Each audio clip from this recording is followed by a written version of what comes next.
Olá turma, tudo bem com vocês? Então na aula de hoje vamos continuar a nossa disciplina de Economia de Mato Grosso do Sul, discutindo um pouco sobre o processo de modernização do modo de produção agrícola aqui da região, através da introdução de técnicas mais avançadas na chamada Revolução Verde, que ocorreu entre os anos 60 e 70. Além disso, a gente também vai discutir um pouco o processo de mudança trazido pela construção de Brasília aqui para a região e seu impacto na integração do Estado com o resto do país. Bom, antes de mais nada, a gente vai começar então falando sobre os reflexos da construção de Brasília na ocupação da região centro-oeste. Então, a gente tem que lembrar que a concepção de Brasília foi feita com dois objetivos. Por um lado, estabelecer uma dinâmica política distinta da qual era feita anteriormente, quando a capital se instalava no Rio de Janeiro, que propiciaria um pouco mais de estabilidade para o governo federal. Por que isso? Porque com o presidente estando no Rio de Janeiro, qualquer manifestação, por menor que ela fosse, por exemplo, uma manifestação pela redução de passagem de ônibus, por exemplo, por parte dos estudantes, ou qualquer greve, por menor que fosse, gerava uma pressão muito grande no governo federal, de modo a provocar um certo patamar de ingovernabilidade. Então, a ideia de levar a capital para outra região que não houvesse já estabelecido um centro urbano com uma dinâmica própria e histórica tinha esse precedente. O outro ponto também a ser destacado diz respeito à intenção do governo federal em estabelecer um maior povoamento na região centro-oeste do país, que até então era uma região pouco povoada, e se acreditava que a construção de Brasília poderia vir a estabelecer correntes migratórias que, ao fim e ao cabo, teriam como resultado o surgimento de novas cidades, novos municípios e o aumento da população na região. Tá? Então, a construção de Brasília foi um marco para a consolidação da expansão da fronteira e colonização dentro do programa Marcha para o Oeste. Lembrem, o programa Marcha para o Oeste foi iniciado ainda lá no governo do Getúlio Vargas, durante o período do Estado Novo, que levou também como uma das suas consequências a criação da Unidade Federativa de Ponta Porã, e ainda criou bases para a nova dinâmica que se instalou nas décadas 60 e 70, isto é, a chamada modernização conservadora. A base do governo da construção de Brasília está muito ligada às intenções do governo JK e de seu famoso plano de metas. Então o JK ele está ligado a uma tradição de governantes de caráter desenvolvimentista, E lembrem que nos anos 50 isso era muito forte. Boa parte dos governos latino-americanos eram inspirados em teses desenvolvimentistas, tendo autores tanto da CEPAL quanto autores como o Albert Hirschman servindo de referência para essa dinâmica, para a construção dessas políticas públicas. E o Juscelino Kubitschek não é diferente. Então, a ideia do Juscelino, seus objetivos eram que o desenvolvimento econômico do Brasil ele só poderia ser promovido mediante uma contínua e eficaz assistência do Estado às necessidades da produção, do empresário e do trabalhador nacionais. Essa assistência constante e eficaz que o Estado deve prestar tem que se traduzir primeiramente por um esforço de planejamento, no sentido de orientar a economia brasileira para sua expansão. Então, a ideia central do governo Juscelino era estabelecer um plano de desenvolvimento amplo que pudesse, através da ação ativa do Estado, capitanear o desenvolvimento econômico do país, liderando os investimentos privados. Então não era uma exclusão do setor privado per se, mas sim uma liderança deles, né? Uma definição de setores, uma definição inclusive de financiamentos que fariam com que que os empresários nacionais acabassem se concentrando nas áreas prioritárias pelo Estado. Mas além disso, deve-se destacar que esse modelo de desenvolvimento do Juscelino é diferente daquele adotado até o segundo governo Vargas, no qual, no governo Vargas, a gente tinha um nacional desenvolvimentismo, e no governo do Juscelino Kubitschek a gente tem um desenvolvimentismo associado, tá? Ou seja, era uma ideia de que de uma dependência associada ao capital estrangeiro. Então, boa parte do desenvolvimento gerado pelo governo Juscelino vai estar atrelado também à entrada de capital estrangeiro aqui no país, principalmente de investimento externo direto e a construção de fábricas de multinacionais, principalmente do setor automobilístico aqui na região. E como forma de financiamento principal, Juscelino Kubitschek se utilizou do financiamento monetário, então, através da expansão monetária como forma de captar recursos, né, e financiar suas obras, o que, ao fim e ao cabo, teve um custo de uma elevada inflação, a qual seria o problema a ser enfrentado pelo governo do Jango e do Jânio Quadros. Então, o plano de metas que foi estabelecido e implementado entre 56 e 60, ele foi desenvolvido no Banco Nacional de Desenvolvimento Econômico, pelo economista Lucas Lopes, e baseado nos diagnósticos anteriores, feitos ainda no governo Vargas, particularmente pela Comissão Mista Brasil-Estados Unidos. O comprometimento total do setor público estaria ligado ao plano de metas, mas também se incorporaria o setor privado. Então, a ideia do planejamento seria estabelecer metas para tal necessário investimento público e privado, que seria incentivado como forma de complementar o investimento público. Destaca-se também que o plano de metas ele é uma fase muito importante do processo de substituição de importações, mas a lógica do plano de metas ela vai além do PSI, já que a industrialização por ele promovida não era apenas uma reação ao estrangulamento externo, né, mas também era um processo ou seja, não dependia apenas daquela trajetória tradicional da substituição de importações, onde se vai substituindo bens importados, só que isso vai gerando cada vez mais a necessidade de importação de maquinário, de insumos específicos para realizar essa substituição e causando um estrangulamento externo que, para ser superado, seria necessário um aprofundamento maior da substituição de importações. A ideia do plano de metas vai além disso à medida em que ele visava, de fato, modernizar a economia brasileira através da incorporação do setor industrial mais desenvolvido à época, né? Estava na fronteira tecnológica, que era o setor automobilístico. Nesse sentido, possibilitando a realização de um catching up da economia brasileira ao paradigma tecno-econômico vigente, que era o Fordismo.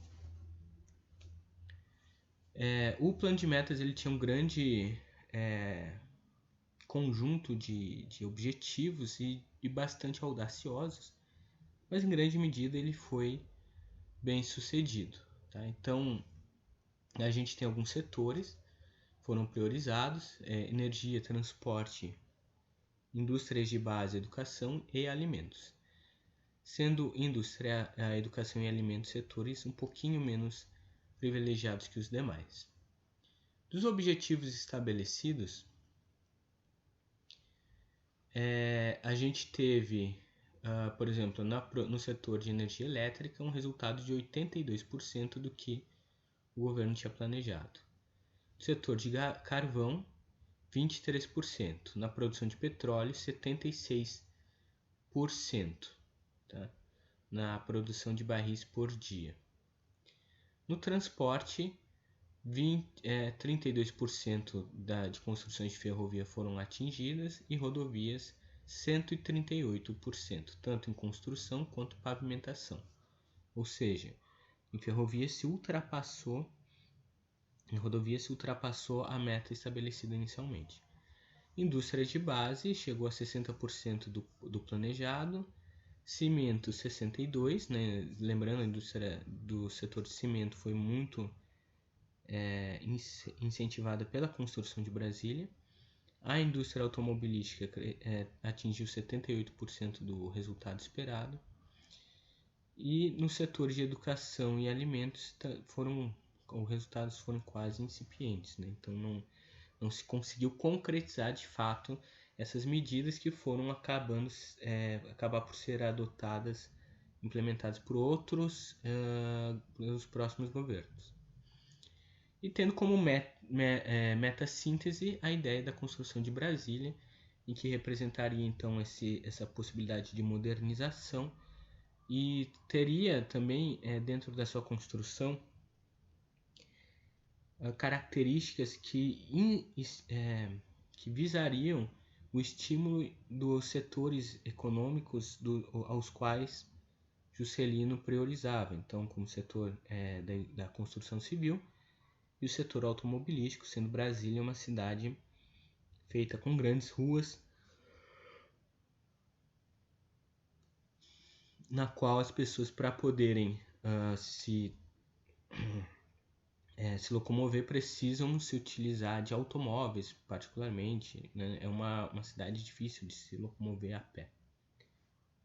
Aqui sobre Brasília eu gostaria de deixar como sugestão o documentário que eu deixei o link para vocês assistirem na nossa sala do Moodle, tá? Em relação a taxas de crescimento, a gente pode observar que o período ele teve taxas de crescimento do PIB bem elevadas, então entre 56 e 61 a economia cresceu num ritmo acelerado, né? Em 56 foi de 2,9%, 57 foi de 7,7%, 58 10,8%, 59 9,8%, 60 9,4% e 61 8,6%. A indústria cresceu também em um ritmo mais acelerado, chegando a crescer 16,8% em 58. A agricultura cresceu um pouco menos e o setor de serviço ele acompanhou o setor industrial, muito puxado também pela construção de Brasília. Tá? Dentre as taxas de crescimento da produção industrial, os setores que tiveram um crescimento mais expressivo foram primeiro materiais de transporte com 711%, materiais elétricos e de comunicação com 417%. A indústria cresceu 34%, alimentos 54% e bebidas 15%. De maneira geral, os resultados trazidos pelo plano de metas foram bastante satisfatórios, tendo um crescimento em média mais alto, né, a média de 3,9% ao ano, e uma inflação também mais alta.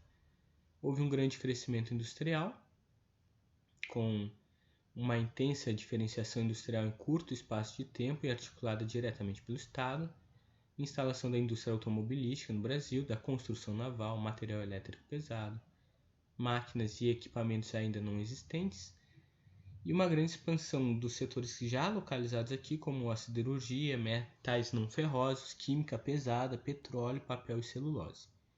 Houve também a expansão de bens de consumo duráveis e bens de capital, o que potencializou o crescimento que já vinha ocorrendo anteriormente, embora o departamento 1, ou seja, da produção de bens de capital, não tenha sido internalizado. Então, o que se expandiu muito foi o setor de bens duráveis, os de bens de consumo, mas o setor de construção de máquinas, de fato, de bens de capital, não foi internalizado nesse processo, só o seria durante o segundo PND.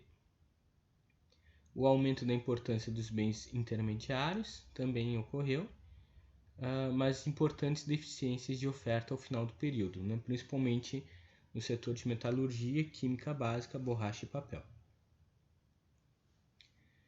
Houve dentro do plano de metas objetivos secundários, né? Entre eles o estímulo à agropecuária, né? Com metas de aumento da armazenagem, produção de trigo e mecanização e uma maior participação simbólica da agropecuária na economia brasileira. Um aumento da distribuição de renda pessoal e regional, né? Ou seja, melhorar a distribuição de renda do país, e políticas sociais de educação e saúde, que ao fim e ao cabo não foram implementadas de maneira ampla, né? Não teve um resultado tão benéfico. De modo geral, a condição de vida da população brasileira melhorou nesse período, mas muito estimulada pelo aumento, pelo próprio processo de dinamismo do desenvolvimento adotado nesses 5 anos, né? Nos 50 anos em 5, e muito menos ligados a políticas de fato de distribuição de renda. Contudo, o que o plano de metas apontava era a necessidade da ocupação do Centro-Oeste como um espaço que pudesse propiciar o aumento da produção agrícola e de armazenagem de grãos. E isso, embora não seja implementado nesse período, vai acabar tendo continuidade no período posterior, particularmente nos anos 60 no governo Jango e de maneira mais profunda na ditadura civil-militar com a Revolução Verde. Dos indicadores econômicos, a gente pode apontar também que uma das principais aspectos negativos foi o aumento da inflação, que a inflação foi crescendo de maneira substancial durante o período do plano de metas, inclusive como consequência do financiamento via expansão da base monetária. Vocês podem observar que lá em 55 era 15,8%, em 61 chegou a 60,4%. Tá? Além disso, um outro ponto positivo é que durante essa fase, com o aumento do crescimento e do aumento também de postos de trabalho, um resultado importante do plano de metas foi a redução da concentração de renda concentrado no 1% mais rico da população. Então vocês podem observar que entre 56 e 61 a gente vai ter uma redução dessa participação do 1%, que no início do período era de algo em torno de 23% da riqueza nacional e caiu para algo em torno de 18%. Além disso, a construção de Brasília ela acabou impulsionando o processo de integração da região centro-oeste ao resto do país por meio da construção de uma ampla malha rodoviária que a ligava principalmente ao sudeste. Algumas das principais linhas foram a linha Belém-Brasília, né, o BR-153, Brasília-Cuiabá, Brasília-São Paulo, Brasília-BH, Brasília-Barreiras, né, que vai até a Bahia, e a linha São Paulo-Corumbá, ligando então o Mato Grosso do Sul, né, o sul do Mato Grosso, a São Paulo. Né, e essa linha ligando Corumbá era muito importante também para o comércio do prata e todo esse processo que a gente viu na aula passada de acesso a esse mercado, o que permitiu então a integração do centro-oeste e a expansão da fronteira agrícola. Tá? Então, em grande medida, essa escolha pela ampliação de rodovias possibilitou também a vinda, o avanço da produção agrícola em direção ao oeste, em direção à região mais fronteiriça do estado. Como consequência também da construção de Brasília, houve uma onda de imigrantes para a região, tanto né, na região de Goiás, onde se estabeleceu Brasília, como também na região do Mato Grosso como um todo. Tá? Então a gente pode observar que no Centro-Oeste a gente lá no início do século XX, 373.309 habitantes, e no final, ali no início dos anos 60, a gente já tinha 2.678.380 habitantes, né? Sendo que houve um salto de mais de 1 milhão de habitantes entre 1950 e 1960. Então isso reflete muito bem os avanços trazidos no fluxo populacional pela construção de Brasília. Como eu disse, um dos objetivos que não foram cumpridos durante o plano de metas era transformar aqui a região do Centro-Oeste num setor onde possibilitasse o aumento da produção de bens agrícolas e o armazenamento também de grãos, particularmente de trigo. Mas isso vai ter continuidade nos anos 60 e 70, no que se veio a chamar como modernização conservadora. Tá?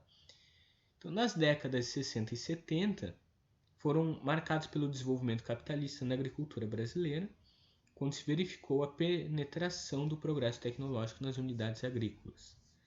Porém, esse período também representou o pacto político conservador urdido entre a burguesia nacional e os terratenentes no interior do estado. O que isso implica?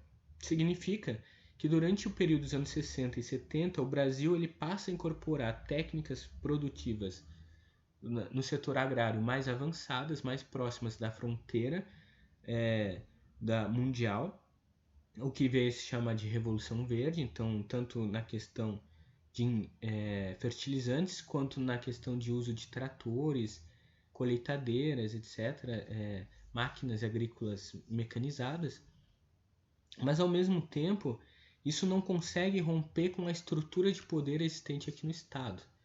Então, ao invés de haver uma opção por uma mudança estrutural na divisão de terra aqui da região, com um maior aumento, por exemplo, de terras de pequenas propriedades rurais, se aumentou o poder dos latifundiários e que se estabeleceram com uma linha capitalista e se tornaram esses latifundiários em grande medida empresas modernas, utilizando tecnologia avançada, e à medida em que eles avançavam, se tornava muito mais difícil para os pequenos produtores rurais aqui da região competirem, e por isso acabavam sendo também incorporados por esses latifúndios e sendo expulsos do seu modo de vida anterior.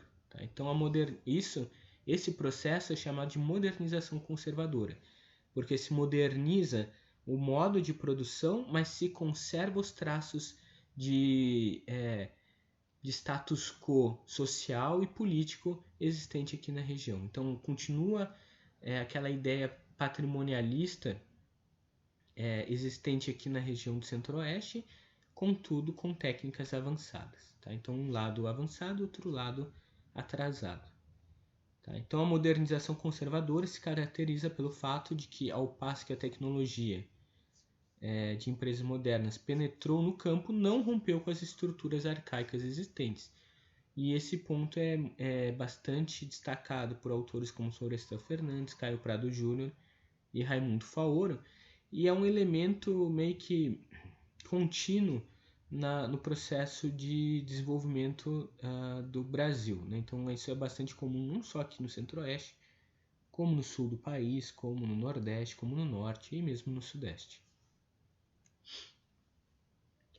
Já a Revolução Verde, que é o lado modernizador dessa modernização conservadora, ela vai ser uma revolução num modelo baseado no uso intensivo de agrotóxicos e fertilizantes sintéticos na agricultura. Ela vai se utilizar de processos de investimentos em técnicas para melhoria de sementes, né, principalmente de arroz, trigo, milho, como forma de reprodução do capital dentro da agricultura, feitos ainda na Segunda Guerra Mundial por empresas como Rockefeller e a Ford. Tá?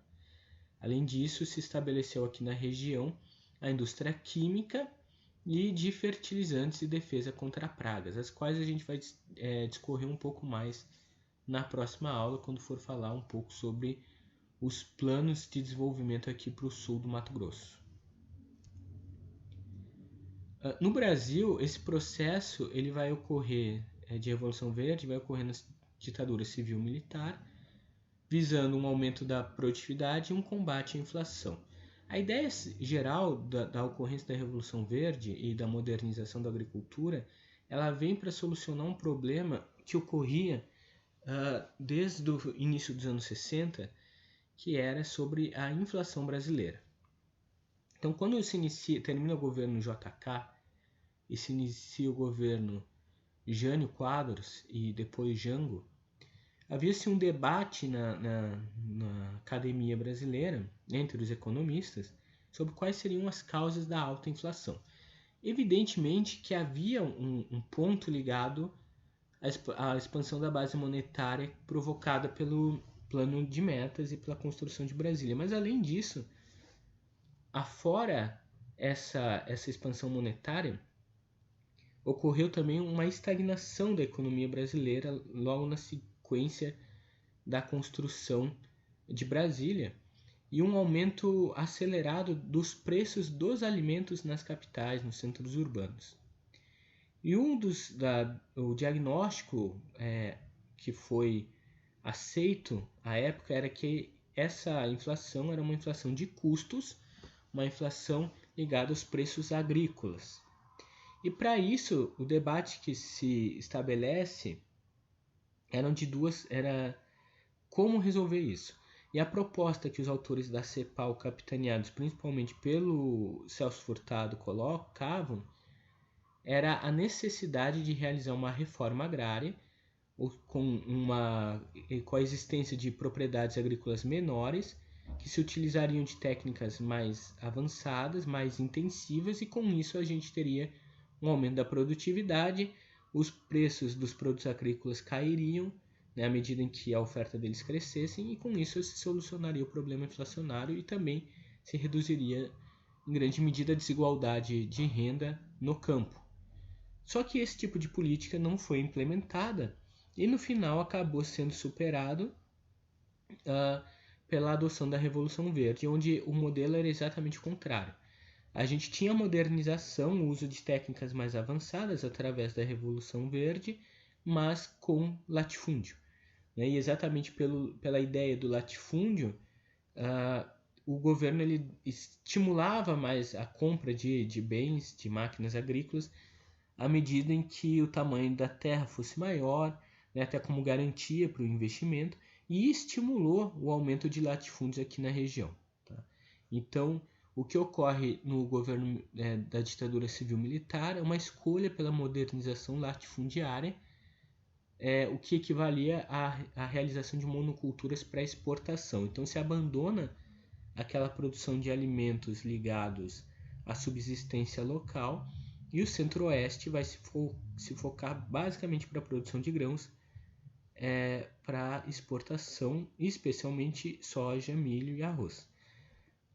Mas a soja, já nos anos 60 e 70, vai se tornar o principal produto aqui da região e, como vocês sabem, é até hoje a principal commodity produzida pelo Mato Grosso do Sul. Então, durante essa Revolução Verde, a gente vai ter 3 tipos de inovações adotadas para estimular esse aumento da produtividade. A primeira foram as inovações mecânicas, as quais afetam a intensidade e o ritmo da jornada de trabalho, entre elas a adoção de tratores. Inovações físico-químicas, com modificações naturais do solo, buscando o aumento da produtividade do trabalho aplicado a ele. Para isso, a Embrapa ela vai ter um papel central nesse processo. E as inovações biológicas, as quais alteram a velocidade de rotação do capital adiantado no processo produtivo, através da redução do período de produção e de efeitos encadeadores. No que diz respeito aos indicadores da modernização da agropecuária no sul do Mato Grosso entre 70 e 85, a gente pode ver, eu vou destacar aqui alguns pontos interessantes. O primeiro dele é o número de tratores, que representa a mecanização aqui da região, que entre 70 e 85 teve um crescimento de 732%. Tá? Outro valor que vale a pena indicar também sobre a mecanização é o uso de máquinas para plantio e colheita, que cresceu 1.749% no período, e da mesma forma o consumo de óleo diesel e também de energia elétrica por 1.000 quilômetros, que o primeiro aumentou em 1.987% e o segundo em 2.943%. O uso de fertilizantes por estabelecimento também cresceu em 1.180%. Tá? Então vocês podem ver que foi um processo de mudança ligado à mecanização e uso de fertilizantes. Algo que, como a gente pode ver, acabou caracterizando então o modo de produção aqui da região e que continua até hoje. Sobre a evolução da área colhida das principais culturas, a gente pode observar que das principais culturas, entre elas algodão, arroz, café, feijão, milho, soja e trigo, todas elas tiveram um acréscimo, mas a que cresceu de maneira mais vertiginosa foi a soja, indo de 15.181 toneladas por hectare para 958.568 toneladas por hectare. Tá? O trigo também teve um aumento substancial, indo de 2.554 para 153.000. Destaca-se ainda que, diante das disparidades regionais que se levaram a partir do desenvolvimento industrial do estado de São Paulo, buscou-se reduzir um pouco essa concentração produtiva. Nesse contexto, a região centro-oeste desempenhou um papel de polo agropecuário, que por sua vez implicou na dependência econômica e comercial, sobretudo das agroindústrias da região sudeste. A política de financiamento do governo abarcava apenas produtores que se encaixavam nas cadeias produtivas, ampliando as desigualdades presentes no meio rural, concentração fundiária e barateamento da mão de obra. Ou seja, se tentou, em grande medida, reduzir um pouco a concentração produtiva no setor agrário para tentar também diminuir um pouco a disparidade regional. Contudo, os setores que produziam, as chamadas agroindústrias, que produziam os principais insumos e maquinário utilizados aqui na região, ainda se encontravam em São Paulo e no Sudeste, o que fez com que, mesmo com esses avanços e adoção de técnicas produtivas mais avançadas, o Centro-Oeste continuasse dependente do Sudeste. Do mesmo modo, como a política de financiamento do governo abarcava apenas os produtores que se encaixavam nas cadeias produtivas, ou seja, na agroindústria, e esses eram aqueles produtores mais ricos, com que produziam uma maior quantidade de bens agrícolas, isso acabou fazendo com que o financiamento se concentrasse nas mãos de grandes latifundiários, o que por consequência aumentou a concentração fundiária, e o barateamento da mão de obra à medida em que as pequenas propriedades rurais acabavam sendo incorporadas aos latifúndios. Essa população ficava desempregada e teria que então se empregar ou nos latifúndios para a produção agrícola, ou migrariam para os grandes centros urbanos e também serviriam de mão de obra para a indústria local. Então, a Revolução Verde ela tem como consequência um forte êxodo rural no Centro-Oeste e em outras regiões do país. Tá? Então, com isso, a gente encerra a nossa aula. Eu sugiro que vocês leiam o capítulo 5 da Rivas. Deem uma olhada no arquivo onde tem o planejamento da aula. Vocês podem ver exatamente as sessões que vocês devem ler. Se eu não estou enganado, é da página 133 a 145. E na próxima aula, então, a gente continua desse ponto em diante, certo? Qualquer dúvida estou à disposição. Tenham um bom estudo e boa leitura e até breve.